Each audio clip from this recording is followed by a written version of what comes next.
কিয়নো যোৱাটো খণ্ডত বিভূতি ফুকনে মনীষাক পমৰ চকুখাল যে ঠিকে আছে সেই কথাটো গম পালা নহয়, জোনালীৰ অৱস্থাৰ কথা জানিও মিছাতে বদনাম দিলা। ভৱিষ্যতে এনেকুৱা কথা নকবা, কাক কি কথা কব লাগে শিকিবা। আৰু আমি যে ইয়াত আছো কাৰণ কেৱল জীউৰ বাবে আছো। আৰু তোমাক মই ইয়াতে জোনালীৰ লগত কাজিয়া কৰিব ৰখা নাই, যদি তেনেকুৱা কৰিব আছে তেতিয়াহ'লে এতিয়া ইয়াৰ পৰা যোৱা বুলি কোৱা দেখিবলৈ পাইছিল। আজিৰ খণ্ডটোত বেদয়নক মন মাৰি নাথাকিবলৈ কব আৰু মোৰ ভুল হৈ গল, তোমাক মই মিছাতে কথা শুনালো বুলি কব। তুমি মোক বেয়া নাপাবা, দেউতাই যে কথা পাহৰা হৈছে সেই কথাটো মই গম পোৱা নাছিলো বুলি অনুক কব। আৰু অনু শুই যাব আৰু তেতিয়া বেদৰ কামৰ কাৰণে ওলাই থাকিব আৰু সেইখিনি সময়তে বেদক ফোন কৰি ৰাতি কামৰ কাৰণে মাতিব। আৰু অনু গম নোপোৱাকে বেদক কামলৈ যোৱা দেখিবলৈ পাব।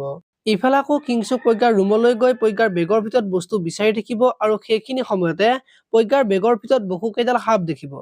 আৰু কিংচুকে বহুত বেছি ভয় কৰিব আৰু সেইখিনি সময়তে প্ৰজ্ঞাৰ ৰুমলৈ যাব।